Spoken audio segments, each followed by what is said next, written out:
نحمده ونصلي على رسوله الكريم اما بعد فاعوذ بالله من الشيطان الرجيم بسم الله الرحمن الرحيم رب اشرح لي صدري ويسر لي امري واحلل عقدة من لساني يفقهوا قولي. صفحہ نمبر 248. نماز جمعہ. جمعہ بہترین دن. رسول اللہ صلی اللہ علیہ وسلم نے فرمایا خیر یوم طلعت علیہ الشمس یوم الجمعۃ فیہ خلق آدم وفیہ ادخل الجنہ وفیہ اخرج منہا ولا تقوم الساعة الا فی یوم الجمعہ.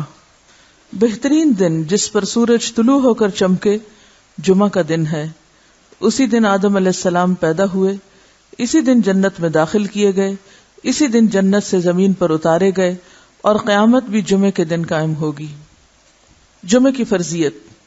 ارشاد باری تعالی ہے یا ایھا الذین آمنوا اذا نودی للصلاۃ من یوم الجمعۃ فاسعوا الی ذکر اللہ وذروا البیع ذالکم خیر لکم ان کنتم تعلمون. اے اہل ایمان، جب جمعہ کے دن نماز کے لیے آذان دی جائے تو اللہ کے ذکر اور نماز کی طرف دوڑو.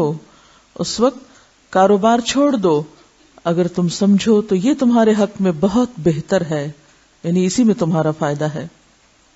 لیکن سمجھنے کی بات ہے نا، کچھ لوگ اس وقتی تجارت میں فائدہ سمجھتے ہیں جو حقیقت میں خسارہ ہے. یعنی اس وقت تجارت کرنا یا اس وقت دنیا کے کام کرتے رہنا اور اللہ کی پکار پر لبیک نہ کہنا. حضرت ابو الجعد دمری رضی اللہ عنہ سے روایت ہے کہ رسول اللہ صلی اللہ علیہ وسلم نے فرمایا جو شخص سستی کی وجہ سے 3 جمعے چھوڑ دے تو اللہ تعالیٰ اس کے دل پر مہر لگا دیتا ہے.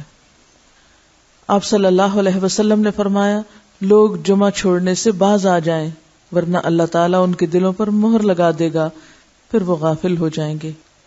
تو اس سے پتہ چلتا ہے کہ جب انسان ایک نافرمانی کرتا ہے اور اس کے بعد توبہ نہیں کرتا اور پھر دوبارہ وہی کام کرتا ہے اور پھر سے 12 وہی کام کرتا ہے تو پھر وہ اللہ کی رحمت سے دور ہونے لگتا ہے اور ایسا بے حس ہوتا ہے کہ نیکی کا شوق بھی اور گناہوں پر کسی قسم کی فکر اور پریشانی سب ختم ہو کر رہ جاتا ہے. حضرت ابن مسعود سے روایت ہے کہ رسول اللہ صلی اللہ علیہ وسلم نے ان لوگوں کے گھروں کو جو جمعہ سے پیچھے رہ جاتے ہیں جلا دینے کا قصد کیا، یعنی یہ ارادہ کیا کہ ان کے گھر ہی جلا دیے جائیں. جمعہ کا چھوڑنا بہت بڑا گناہ ہے، اس پر شدید وعید ہے، لہذا ہر مسلمان پر جمعہ پڑھنا فرض ہے.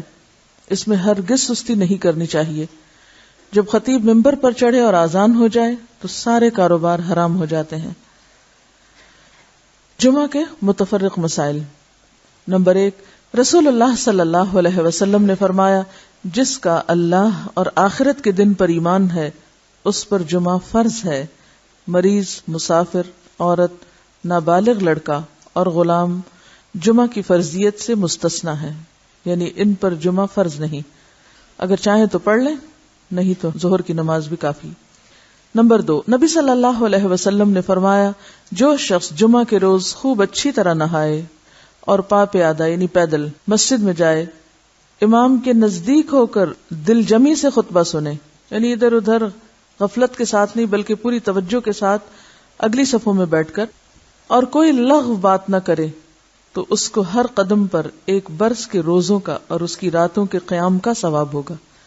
یعنی اتنا فضیلت والا عمل ہے اگر کوئی شخص پوری توجہ اور محبت اور شوق کے ساتھ کرے.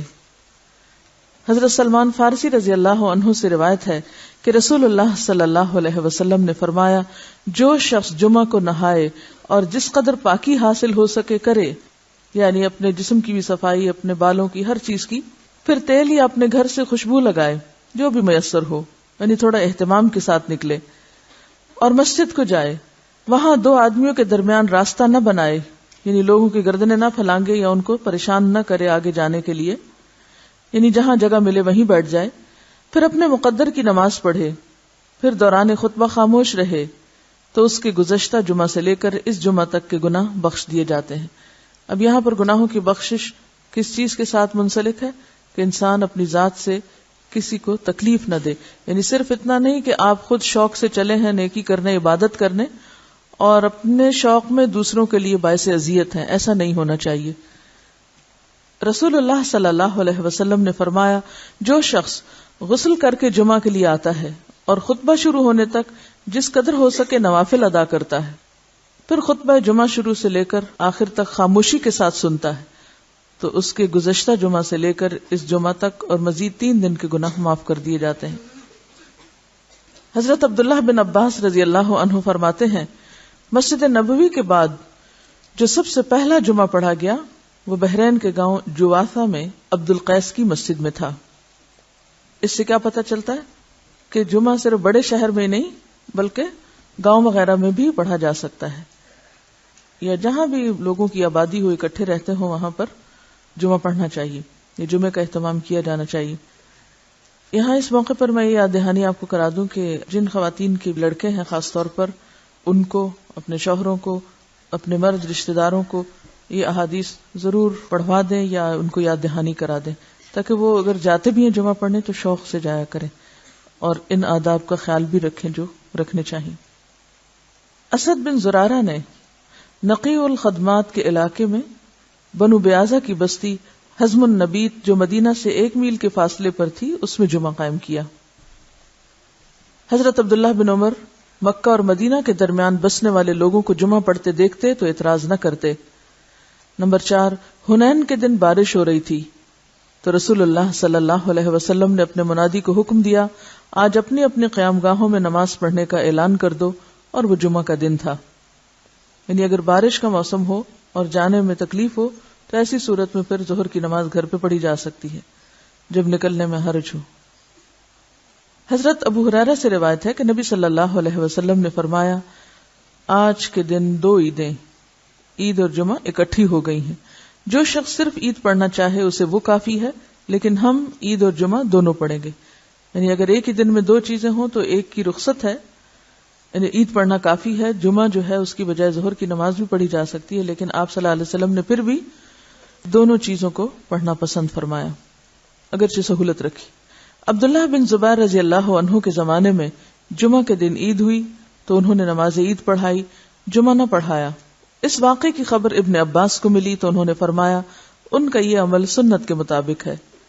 نمبر 6، رسول اللہ صلی اللہ علیہ وسلم نے فرمایا، اگر گنجائش ہو تو جمعہ کے لیے روزانہ استعمال ہونے والے کپڑوں کے علاوہ کپڑے بناؤ۔ یعنی اگر گنجائش ہو اور آسانی ہو اور سہولت ہو، اس سے یہ مطلب نہیں کہ ہر ہفتے نیا جوڑا سلوایا جائے، اس کا مطلب یہ ہے کہ جمعے کا جوڑا مخصوص بھی رکھا جا سکتا ہے، ٹھیک ہے، ایک دفعہ آپ نے سلوا لیا، اس کو ہر روز پہننے کی بجائے جمعے کے دن پہنا جائے، یعنی جمعے کا لباس مخصوص کیا جا سکتا ہے عام روزمرہ کے لباس سے۔ یعنی اہتمام کی بات ہے اصل میں، صرف نئے کپڑے سلوانے کی بات نہیں۔ نبی صلی اللہ علیہ وسلم نے دوران خطبہ گوٹ مار کر بیٹھنے سے منع فرمایا۔ گوٹ مارنا اس طرح بیٹھنے کو کہتے ہیں کہ ہاتھ یا کپڑے کے ساتھ رانوں کو پیٹ سے ملا کر بیٹھیں، ٹھیک ہے۔ اس طرح بیٹھنے سے عموماً نیند آ جاتی ہے اور پھر آدمی خطبہ نہیں سن سکتا۔ علاوہ ازیں اس حالت میں آدمی اکثر گر پڑتا ہے یا بے حجاب ہونے کا بھی اہتمام ہوتا ہے۔ بیٹھ کے دکھائیے، جی ہاں، اس طرح، یعنی بہت ہی ریلیکس قسم کی اور کیجول قسم کی سٹنگ ہے، یہ اس سے منع کیا گیا ہے۔ نمبر 8، جابر بن سمرہ رضی اللہ عنہ سے روایت ہے کہ رسول اللہ صلی اللہ علیہ وسلم کھڑے ہو کر خطبہ دیتے اور 2 خطبوں کے درمیان بیٹھتے۔ جو شخص یہ کہے کہ آپ بیٹھ کر خطبہ دیتے تھے اس نے غلط بیانی کی۔ حضرت کعب بن عجرہ سے روایت ہے کہ وہ مسجد میں داخل ہوئے اور عبد الرحمن ابن ام الحکم بیٹھے ہوئے خطبہ دے رہے تھے۔ کعب نے کہا، اس خبیث کی طرف دیکھو، بیٹھے ہوئے خطبہ دیتا ہے، حالانکہ اللہ تعالیٰ فرماتے ہیں وَإِذَا رَأَوْا تِجَارَةً أَوْ لَهْوًا انفضوا إِلَيْهَا وَتَرَكُوكَ قَائِمًا، اور جب یہ لوگ کوئی سودا بکتا دیکھتے ہیں یا کوئی تماشا دیکھتے ہیں تو اس کی طرف بھاگ اٹھتے ہیں اور آپ کو خطبے میں کھڑا ہی چھوڑ دیتے ہیں۔ قرآن پاک سے یہ بات پتہ چلتی ہے کہ خطبہ کھڑے ہو کر دینا چاہیے۔ اب یہاں پر آپ سوچ رہے ہوں کہ بہت سخت لفظ استعمال کیا اور شاید ان کے پیچھے یا چھپ کے یا غیبت کے طور پہ کیا، تو اصل بات یہ ہے کہ صحابہ کرام کے اندر آپ نے ایک چیز دیکھی ہوگی کہ وہ سنت کے خلاف کوئی چیز برداشت نہیں کرتے تھے، کیونکہ وہ اللہ کے رسول صلی اللہ علیہ وسلم کو اپنی ذات، اپنی اولاد، اپنے والدین، اپنی ہر چیز سے زیادہ محبوب رکھتے تھے اور آپ کی باتوں کو بھی اسی طرح اہمیت دیتے تھے، لہٰذا کہیں وہ کوئی چیز آپ کی سنت کے خلاف ہوتے دیکھتے تو وہ ان کے لیے بہت ہی سخت ہوتی، اور اسی لیے سخت الفاظ بھی استعمال کر جاتے. تو بات یہ کہ اسی کا نام من احب للہ و ابغض للہ ہے، و آتا للہ و منع للہ. جب ہم دین میں محبت کی بات کرتے ہیں تو ہم سمجھتے ہیں کہ محبت پھر جائز ناجائز ہر بات پہ محبت. یہ بات غلط ہے.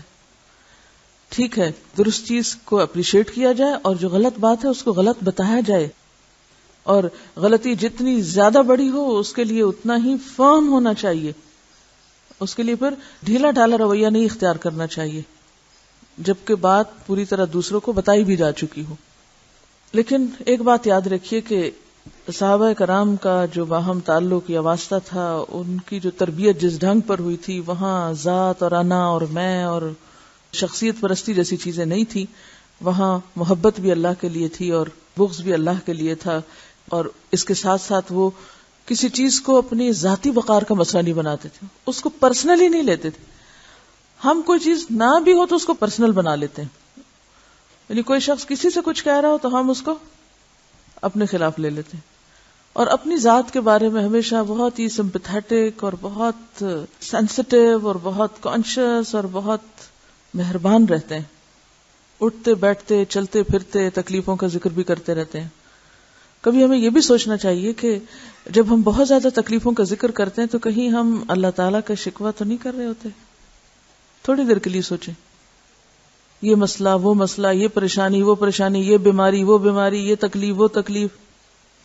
یعنی تھوڑی دیر کے لیے اس بات پر اگر غور کریں کہ ہر وقت ہماری زبان سے شکوے شکایات ہی نکلتے رہیں تو ہمیں کیا معلوم نہیں کہ ہر نقصان، ہر تکلیف، ہر بیماری اللہ کے اذن سے ہی آتی، اور ہر چیز اسی کے ہاتھ میں. وہ جب چاہے اللہم لا مانع لما آتیت ولا معطی لما منعت ولا ينفع ذا الجد منک الجد. یعنی اگرچہ تکلیف یا بیماری یا دکھ کے اظہار کرنے میں کوئی گناہ کی بات نہیں ہے، لیکن اللہ سے محبت کے ادب کے خلاف ہے. جس سے آپ محبت کرتے ہیں آپ اس کی شکایتیں راہ چلتے تھوڑی کرتے رہتے ہیں کہ کرتے ہیں. ہاں سمجھ رہے ہیں میں کیا کہہ رہی ہوں؟ اس شخص سے آپ نے کیا سبق سیکھا جس کا صدقہ کسی ایسے شخص کو چلا گیا کہ جو مستحق نہیں تھا، اور وہ دل میں تکلیف میں بھی تھا، پریشان بھی تھا، تو کیا کہا؟ اللہم لک الحمد. ہم یہ اخلاق اور ادب نہیں سیکھ سکتے؟ ہاں سیکھ سکتے ہیں. مثلا ایک ڈاکٹر کے پاس جا کے بتانا کہ میں بیمار ہوں، اس میں کوئی برائی نہیں، لیکن ہر انسان کو بتانا میں بیمار ہوں، یہ اللہ کی محبت کے ادب کے خلاف ہے. ابراہیم علیہ السلام جو اللہ کے دوست تھے، وہ کیا کیا کرتے تھے؟ کیا کہتے تھے؟ فَإِنَّهُمْ عَدُوٌّ لِّي إِلَّا رَبَّ الْعَالَمِينَ الَّذِي خَلَقَنِي فَهُوَ يَهْدِينِي وَالَّذِي هُوَ يُطْعِمُنِي وَيَسْقِينِي وَإِذَا مَرِضْتُ فَهُوَ يَشْفِينِي وَالَّذِي يُمِيتُنِي ثُمَّ يُحْيِينِي وَالَّذِي أَطْمَعُ أَن يَغْفِرَ لِي خَطِيئَتِي يَوْمَ الدِّينِ رَبِّ هَبْ لِي حُكْمًا وَأَلْحِقْنِي بِالصَّالِحِينَ وَاجْعَل لِّي لِسَانَ صِدْقٍ فِي الْآخِرِينَ وَاجْعَلْنِي مِن وَرَثَةِ جَنَّةِ النَّعِيمِ. کیا سرگوشی ہے نا اپنے رب سے، کیسے نعمتوں کا اقرار ہے، کیسے محبت اور شکر کا اظہار ہے. اب سوچتے ہو کہ پڑھاتے پڑھاتے پتہ نہیں کہاں چلی جاتی ہیں اور کسی اور ہی irrelevant بات کے اوپر شامت لے آتی ہیں روز. دیکھیے، ایک ہے عام سطح پہ جینا اور ایک ہے مقربین کی سطح پہ جینا. تو ہم معلوم نہیں کہاں ہیں، لیکن مقربین کے رستے پہ چلنا تو چاہیے نا، کہ نہیں؟ اتنی دعائیں مانگ کے کہتے ہیں رب ہب لی حکمن. یہ ہے عجز، یہ ہے عجزی. ساری مناجات کر کے کہتے ہیں اللہ مجھے حکمت دے، قوت فیصلہ دے، سمجھ دے، فہم دے. وَأَلْحِقْنِي بِالصَّالِحِينَ. یہ ہوتی ہیں اللہ سے محبت کی علامتیں. شکوہ محبت کی موت ہوتا ہے. شکوہ محبت کی موت ہوتا ہے. جس سے محبت ہوتی ہے اس سے شکوے نہیں کیے جاتے، یا اس کے شکوے یا اس کی شکایتیں دوسروں کے سامنے نہیں کی جاتی. جب کھینچ کے آہے سر کہتا ہے کوئی بندہ، جس حال میں بھی رکھے صد شکر ہے اللہ کا، میں سوچنے لگتا ہوں یہ شکر کیا اس نے یا تانا دیا اس نے رزاق دو عالم کو. میں سوچتی ہوں کبھی کبھی کہ ہم نہ سمجھی میں پتہ نہیں کیا کیا کرتے ہیں، اور پھر ہم مطمئن اتنے رہتے ہیں کہ ہم سب ٹھیک کر رہے ہیں. یہ جو دھوکہ ہے نا نفس کو، اور یہ جو خوش فہمی اور غلط فہمی ہے ہمیں اپنے بارے میں، اس کے لیے دعا کیا کریں کہ یا اللہ مجھے میرے عیب دکھا، کیونکہ یہ جو دھوکہ ہے خود کا سخت نقصان دہ ہے. اور دنیا میں ہمیں کوئی نہیں پتا چل رہا کہ ہم نیکی کے پردے میں کیا کیا گڑبڑ کر رہے ہیں. قیامت کے دن جب اعمال نامے سامنے آئیں گے نا نمبر لگ کے، تو ہوش اڑ جائیں گے کہ یہ میں کس غلط فہمی میں رہا. رسول اللہ صلی اللہ علیہ وسلم نے جمعہ کا خطبہ دیا. آپ کے سر پر سیاہ رنگ کی پگڑی تھی، اس کے دونوں سرے آپ نے کندھوں کے درمیان چھوڑے ہوئے تھے. اس کے دونوں سرے آپ نے کندھوں کے درمیان چھوڑے ہوئے تھے. رسول اللہ صلی اللہ علیہ وسلم نے جمعہ کے دن مسجد میں نماز جمعہ سے پہلے حلقہ بنانے سے منع فرمایا ہے. یعنی یہ نہیں کہ صبح سے آ کے وہاں حلقہ بنا کے بیٹھ جاؤ، کچھ پڑھنے لگ جاؤ.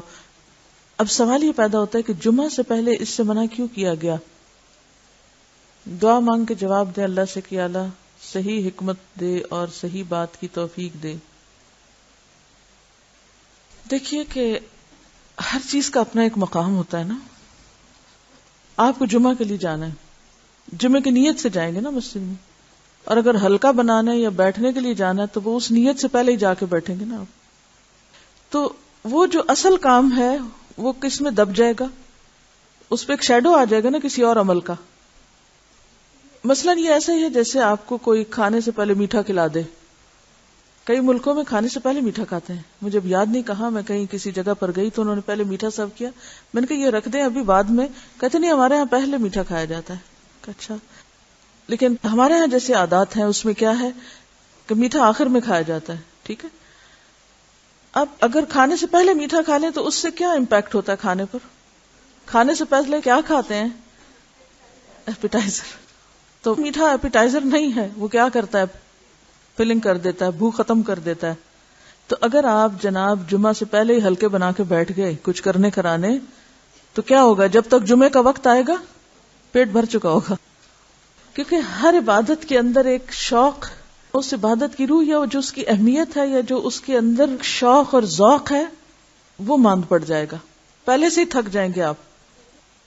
عید کی نماز سے پہلے کوئی نوافل نہیں ہے. بنیادی بات یہی ہے کہ اس سے جو جمعے کی اہمیت یا جمعے کی جو خصوصیت ہے اس پر ایک طرح سے اثر بھی پڑتا ہے. چلیے آگے چلتے ہیں. لہذا جو علماء خطبہ جمعہ سے پہلے تقریر کرتے ہیں انہیں اس عمل کو ترک کر دینا چاہیے. حضرت انس رضی اللہ عنہ کہتے ہیں کہ رسول اللہ صلی اللہ علیہ وسلم شدت کی سردی میں جمعہ کی نماز سویرے پڑھتے تھے اور شدت کی گرمی میں دیر سے پڑھتے تھے.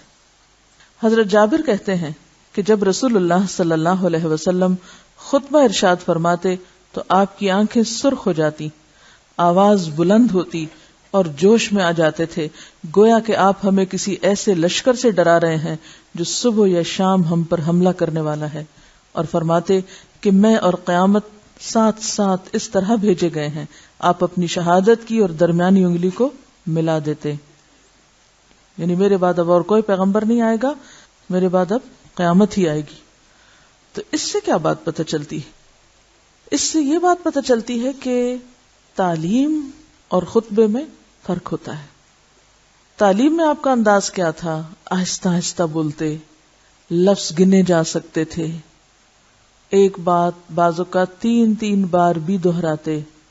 لیکن خطبے کا انداز فرق تھا، وہ زوردار ہوتا تھا، وہ شدت والا ہوتا تھا، اس میں ایک انذار کا پہلو غالب ہوتا تھا، وہ لوگوں کو جھنجھوڑنے والا ہوتا تھا، غفلت سے جگانے والا ہوتا تھا، بیدار کرنے والا ہوتا تھا.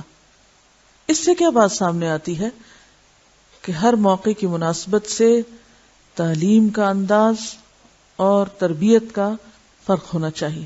ہر وقت ایک ہی روٹین میں کام نہیں کرنا چاہیے، ویسے بھی طبیعتیں پھر اکتانے لگتی. نبی صلی اللہ علیہ وسلم نے فرمایا امام کے ساتھ جتنی نماز پالو وہ پڑھو اور جو رہ جائے اسے پورا کرو. اس حدیث کی روح سے نماز جمعہ کی دوسری رکعت کے سجدہ یا تشہد کو پانے والا سلام پھرنے کے بعد اٹھ کر 2 رکعتیں پڑھے گا، 4 نہیں، کیونکہ اس کی فوت شدہ نماز 2 رکعتیں ہیں، 4 رکعتیں نہیں. یعنی جمعہ اگر اپنے آخری حصے میں آپ نے پایا، ایسا امام جو تھا وہ آخری سجدہ کر رہا تھا اور آپ مسجد میں داخل ہوئے، یا وہ اتحیات بیٹھے تو سلام سے پہلے آپ بیٹھ گئے ساتھ، تو ایک طرح سے جمعے کا ثواب تو مل گیا، لیکن بعد میں 2 رکعتیں پڑھی جائیں گی، ظہر بنا کے 4 نہیں پڑھی جائیں گی. دوران خطبہ 2 رکعتیں پڑھ کر بیٹھو. رسول اللہ صلی اللہ علیہ وسلم جمعہ کا خطبہ ارشاد فرما رہے تھے کہ ایک شخص سلیق غطفانی مسجد میں آئے اور 2 رکعتیں پڑھے بغیر بیٹھ گئے. نبی صلی اللہ علیہ وسلم نے پوچھا، کیا تم نے 2 رکعتیں پڑھی ہیں؟ اس نے عرض کی، نہیں یا رسول اللہ. آپ نے فرمایا، کھڑے ہو جاؤ اور 2 رکعتیں پڑھ کر بیٹھو. پھر آپ نے ساری امت کے لیے حکم دے دیا، جب تم میں سے کوئی ایسے وقت مسجد میں آئے کہ امام خطبہ دے رہا ہو تو اسے 2 مختصر سی رکعتیں پڑھ لینی چاہیے، یعنی خطبے کے دوران بھی پڑھ سکتا ہے. جمعہ سے پہلے نوافل کی تعداد مقرر نہیں، بلکہ نبی صلی اللہ علیہ وسلم نے اجازت دی کہ جتنے بآسانی پڑھ سکتے ہیں پڑھ لیں. یعنی ایک دفعہ آپ مسجد میں آ گئے ہیں، آپ 2 پڑھیں، 4 پڑھیں، 6 پڑھیں، جتنے آپ کے پاس موقع ہے، وقت ہے، تو انتظار میں فارغ بیٹھنے کی بجائے بہترین ذکر ہے نماز وہ کریں، مگر کم از کم 2 ضروری ہیں. گردنیں نہ پھلانگے.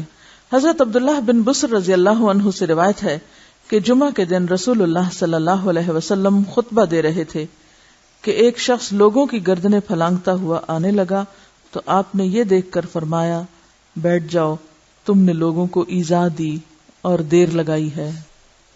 آنیت و آذیت، دیر سے پہنچے ہو اور تکلیف دے رہے ہو، بعد میں آئے ہو اور گردنیں پھلانگ پھلانگ کے آگے آ کے بیٹھ رہے ہو. یہ بد اخلاقی بھی ہے، کیونکہ پہلے آنے والوں کا حق پہلا ہے. ہمیں تھوڑا سا اس بات کا ضرور خیال رکھنا چاہیے کہ ہر وقت اپنی ہی ذات کو اہم نہیں سمجھنا چاہیے کہ میں امپورٹنٹ ہوں، مجھے آگے جگہ ملنی چاہیے، مجھے قریب. اگر آپ کو اتنا ہی شوق ہے تو پھر آپ وقت پر آئیں. یعنی کوئی بھی کام جس میں دوسروں کا نقصان ہو اور اپنا فائدہ ہو تو ضرور اس کا وزن کرنا چاہیے کہ میں کسی کو نقصان دے کر اپنا فائدہ حاصل کر رہی ہوں تو یہ میں کس قسم کی نیکی کما رہی ہوں. دیکھیے، آپ ایک نیکی کرتے ہیں جس میں آپ نیکی کر رہے ہیں اور دوسرے کا کوئی نقصان نہیں، دوسرے کو کوئی تکلیف نہیں. لیکن اگر آپ نیکی کر رہے ہیں اور دوسرے کو تکلیف پہنچ رہی ہے اس سے، تو پھر آپ کو سوچنا پڑے گا. کیوں؟ آپ پہلے دفع مضرت کریں گے یا پہلے جلب منفعت کریں گے؟ دفع مضرت کریں گے نا، ٹھیک ہے نا. یعنی دوسروں کی تکلیف کو پہلے دور کریں. اس کی چھوٹی سی مثال ہے، مثلا آپ کو شوق ہے بلند آواز سے قرات کرنے کا، لیکن آپ کے آس پاس اور بہت سے لوگ ہیں. بلند آواز سے قرات پسندیدہ ہے، منع نہیں ہے، لیکن اگر آپ بلند کریں اور دوسرے اپنا ذکر بھی نہیں کر پا رہے، کسی کام کے قابل نہیں، تو آپ کیا کر رہے ہیں؟ یہ کس قسم کی نیکی کر رہے ہیں؟ اس نیکی سے بہتر ہے کہ آپ دوسروں کو تکلیف سے بچائیں. اسی طرح کوئی شخص سو رہا ہے اور آپ تہجد پڑھنے کے لیے دروازہ کھول رہے ہیں، بند کر رہے ہیں، اذیت دے رہے ہیں دوسرے کو، تو کوئی بھی نیکی نہیں اگر اس نیکی کے پیچھے دوسروں کو اذیت دینا اور دوسروں کو تکلیف دینا اور دوسروں کو تنگ کرنا اور زچ کرنا اور دوسروں پہ بوجھ ڈالنا شامل ہو جائے. آپ نیکی ایسی کریں کہ جو دوسروں کے لیے تکلیف کا سبب نہ بنے.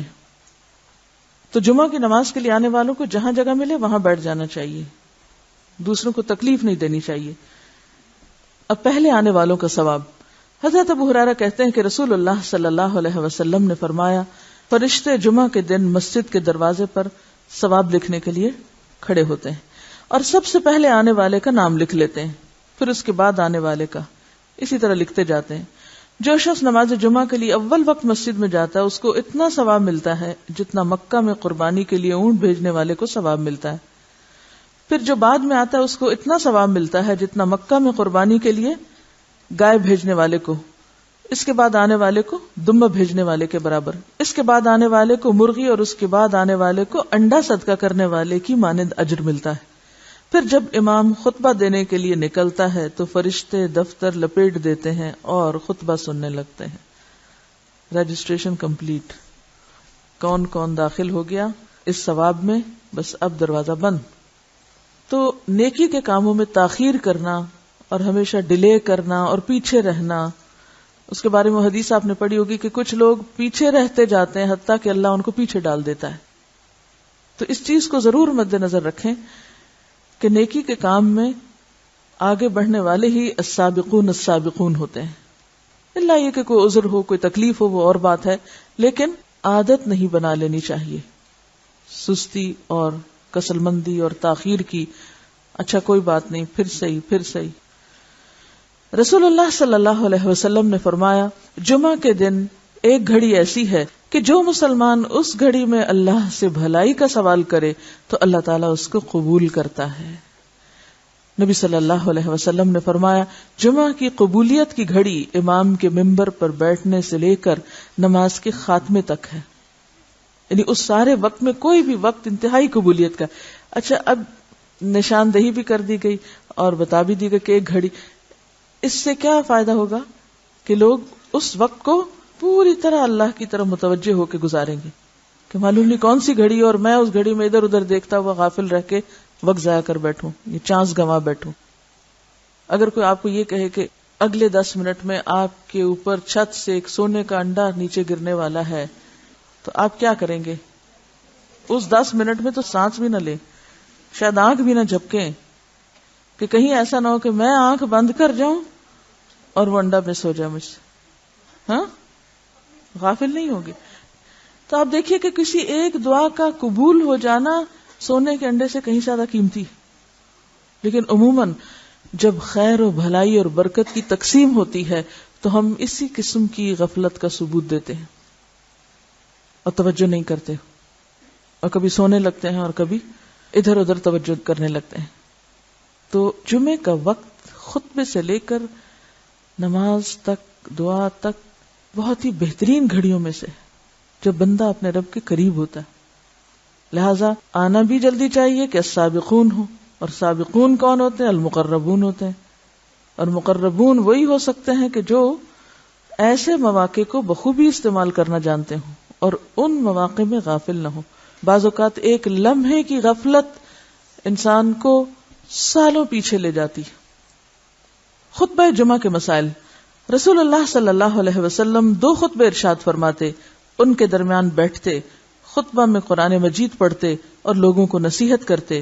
آپ کی نماز بھی اوسط درجے کی اور خطبہ بھی اوسط درجے کا ہوتا، بہت طویل خطبہ نہیں ہوتا تھا. آپ نے فرمایا کہ آدمی کی لمبی نماز اور مختصر خطبہ دانائی کی علامت ہے، یعنی عقل مندی کی بات ہے. پس نماز عام نمازوں کی نسبت طویل کرو اور خطبہ عام خطبوں کی نسبت مختصر کرو. نبی صلی اللہ علیہ وسلم خطبہ جمعہ میں سورۃ قاف کی تلاوت فرماتے تھے. حضرت ابو ہریرہ رضی اللہ عنہ روایت کرتے ہیں کہ رسول اللہ صلی اللہ علیہ وسلم نے فرمایا جمعہ کے خطبہ میں جب تو اپنے پاس بیٹھنے والے کو یہ کہے کہ چپ رہو تو بلا شبہ تم نے بھی لغو کام کیا. یعنی اتنا بولنے کی بھی اجازت نہیں کہ انسان کسی سے کہے بی کوائٹ یا چپ. چپ لفظ بولنا جو ہے یہ بھی لغو میں شمار ہوتا ہے، کیونکہ پیچھے آیا نا کہ جس نے لغو بات نہ کی تو ہم سمجھتے ہیں لغو بات سے مراد کوئی شاید قصے کہانیاں ہیں یا کوئی لطیفے سنانا ہے یا فضول باتیں ہیں. نہیں، بالکل جینون بات کرنا کہ ایک شخص شور کر رہا ہے یا بول رہا ہے تو اس کو چپ کرانا یا امر بالمعروف یا نہی عن المنکر جو ہے وہ بھی اس وقت منع ہے. یہ ساری چیزیں کس چیز کی علامت ہے؟ یہ سارے جو ادب آداب جمعے کے دن سکھائے جا رہے ہیں، نہا دھو کے جاؤ، اس جمعے سے پہلے مت بیٹھو طویل وہاں، اور پھر خطبہ مختصر ہو، اور پھر اس مخصوص وقت میں دعا قبول ہوتی ہے. یہ سب چیزیں کیا بتا رہی ہیں؟ کس چیز کی طرف لے جا رہی ہیں؟ یعنی مقصود کیا ہے؟ یعنی انتہائی توجہ اور یکسوئی کے ساتھ اس روحانیت کو حاصل کرنا جو اس دن میں دی جانی مطلوب ہے، وہ تعلیم حاصل کرنا، وہ سیکھنا اور وہ فائدہ اٹھانا جو جمعے کے دن کو مقرر کر کے اللہ نے بندوں کے لیے رکھا ہے. یعنی ساری چیزیں ایک ہی چیز کے اوپر لے جا رہی ہیں اور وہ ہے یکسوئی کی پریکٹس. یکسو، مکمل کنسنٹریشن، مکمل توجہ، انابت اللہ. حضرت ابن عمر کہتے ہیں کہ رسول اللہ صلی اللہ علیہ وسلم نے اس سے منع فرمایا کہ آدمی اپنے بھائی کو اٹھا کر اس کی جگہ پہ بیٹھے. نافع سے پوچھا گیا کیا صرف جمعہ میں منع ہے؟ فرمانے لگے جمعہ میں اور اس کے علاوہ بھی. یعنی آپ یہ نہیں کر سکتے کہ کہیں پر جائیں اور کوئی شخص بیٹھا تو آپ اس سے کہیں تم اٹھو یہاں سے، مجھے یہ جگہ اچھی لگتی ہے، مجھے بیٹھنا ہے. یہ معیوب بات ہے، ناپسندیدہ ہے. پھر خود پسندی کی بات بھی ہے کہ آپ اپنے آپ کو اتنا امپورٹنٹ سمجھتے ہیں، اپنی اتنی اہمیت جانتے ہیں کہ آپ دوسروں کو اذیت دے کے خود اپنی جگہ بنانا چاہتے ہیں. اصل بات یہ کہ جب تک ہم اپنی خود پسندی سے اور اپنی انا سے اور اپنی ذات کی اہمیت کے شوق سے اور ذاتی بڑائی کے شوق سے باہر نہیں نکلیں گے، بہت سی نیکیوں سے محروم رہ جائیں گے، بلکہ نیکیوں کے شوق میں بھی گناہ کرتے رہیں گے. حضرت عمارہ بن رویبہ سے روایت ہے کہ انہوں نے بشیر بن مروان کو جمعہ کے دن منبر پر دونوں ہاتھ اٹھاتے ہوئے دیکھا تو فرمایا اللہ تعالیٰ ان دونوں ہاتھوں کو ہلاک کرے. عمارہ بن رویبہ کون ہیں؟ صحابی ہیں. انہوں نے بشیر بن مروان کو جمعہ کے دن منبر پر دونوں ہاتھ اٹھائے ہوئے دیکھا تو فرمایا اللہ تعالیٰ ان دونوں ہاتھوں کو ہلاک کرے. نبی صلی اللہ علیہ وسلم خطبہ میں صرف ایک ہاتھ کی شہادت والی انگلی سے اشارہ کرتے تھے اور بس. یعنی اس نے خطبہ دیتے ہوئے کیا کیا؟ جیسے عام سپیکرز کہتے ہیں نا، دونوں ہاتھ اٹھا اٹھا کے اور جیسے مکے لہرا لہرا کے اور بازو اٹھا اٹھا کے خطبہ دینا انتہائی ناپسندیدہ چیز ہے. تب آپ دیکھیں کہ صحابی کی تنقید کتنی سخت ہے، ایک طرح سے بددعا دے رہے ہیں کہ اللہ ان دونوں ہاتھوں کو ہلاک کرے، کیونکہ نبی صلی اللہ علیہ وسلم خطبے میں صرف دائیں ہاتھ کی شہادت کی انگلی اٹھاتے تھے، لیکن جو خبردار بھی کرنا ہوتا تھا اور بس. نبی صلی اللہ علیہ وسلم نے کھڑے ہو کر خطبہ دیا اور آپ کے ہاتھ میں عصا یا کمان تھی. نبی اکرم صلی اللہ علیہ وسلم 2 خطبے دیتے اور ان کے درمیان بیٹھتے کیوں تھے؟ شارٹ بریک ایک طرح سے، تاکہ پھر سے توجہ ہو جائے. ظہر احتیاطی کی بدعت. بعض لوگ نماز جمعہ کے علاوہ ظہر احتیاطی پڑھتے ہیں اور اس کا فتویٰ بھی دیتے ہیں، حالانکہ رسول اللہ صلی اللہ علیہ وسلم کی ذات پاک اور آپ کے بے شمار صحابہ کرام سے جمعہ کے بعد نماز ظہر کا پڑھنا کہیں ثابت نہیں. ہم حیران ہیں کہ نماز جمعہ ادا کرنے کے بعد احتیاطاً ظہر کے فرض پڑھنے والے اور پڑھنے کا حکم دینے والے اللہ تعالیٰ کو کیا جواب دیں گے؟ کیا رسول اللہ صلی اللہ علیہ وسلم جمعہ کے بعد ظہر پڑھنا اور لوگوں کو بتانا بھول گئے تھے، جو بعد میں آنے والے لوگوں نے ایجاد کر کے تکمیل دین کی ہے؟ جمعہ کے دن روزہ رکھنا. نبی صلی اللہ علیہ وسلم نے جمعہ کا دن روزے کے لیے اور جمعہ کی شب یعنی جمعرات اور جمعے کی درمیانی رات کو عبادت کے لیے خاص کرنے سے منع فرمایا. پھر آپ دیکھیے کہ جمعے کے دن روزے سے منع کر دیا گیا، کیا حکمت ہو سکتی ہے؟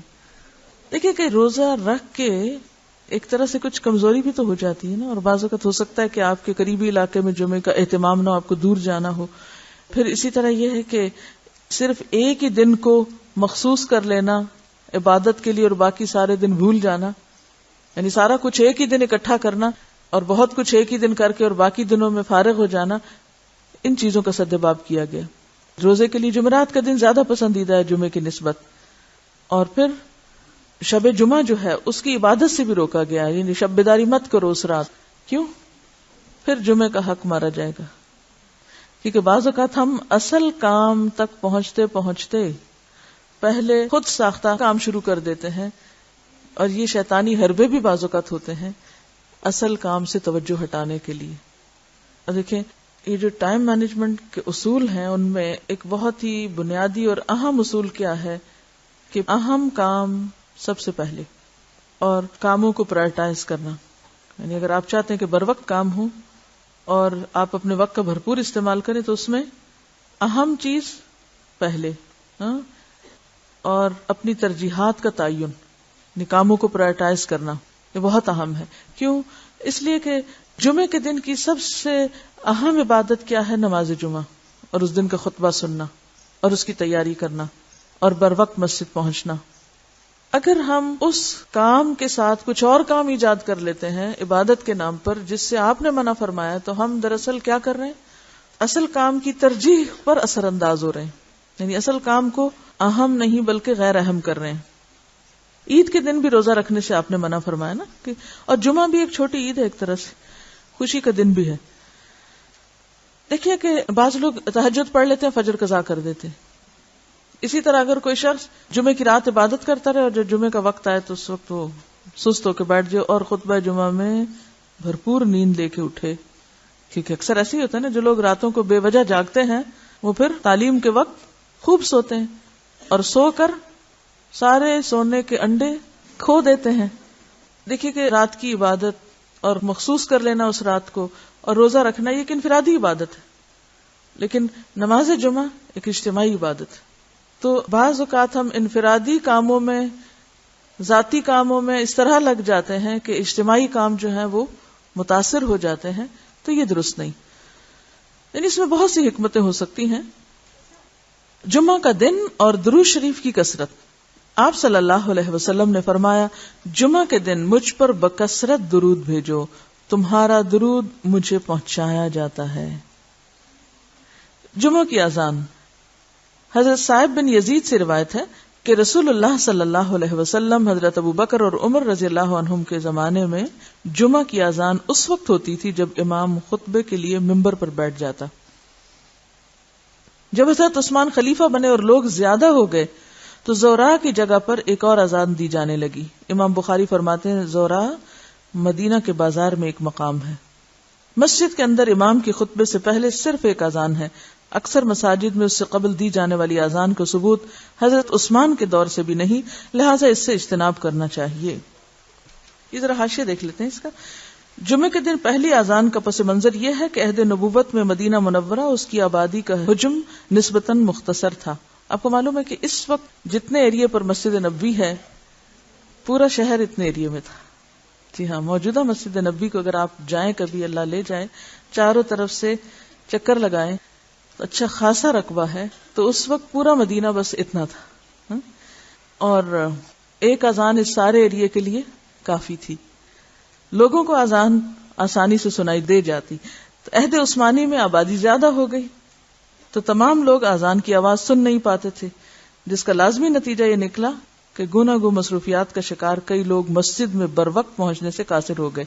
اس کا انتظامی حل یہ نکالا گیا کہ پہلے مسجد سے باہر بازار کے اندر اذان دی جائے، اس سے کچھ ہی دیر بعد مسجد نبوی میں دوسری اذان ہو جاتی. اور حضرت عثمان کا یہ اقدام بدعت نہ تھا، کیونکہ حضرت عثمان خلفائے راشدین میں سے ہیں.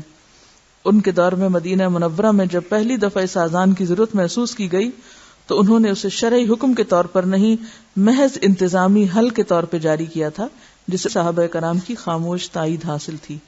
ظاہر ہے کہ جس چیز پر صحابہ کرام کا عمومی اتفاق ہو وہ بدعت نہیں ہوتی. وآخر دعوانا ان الحمد للہ رب العالمین. سبحانک اللہم وبحمدک، نشہد ان لا الہ الا انت، نستغفرک ونتوب الیک.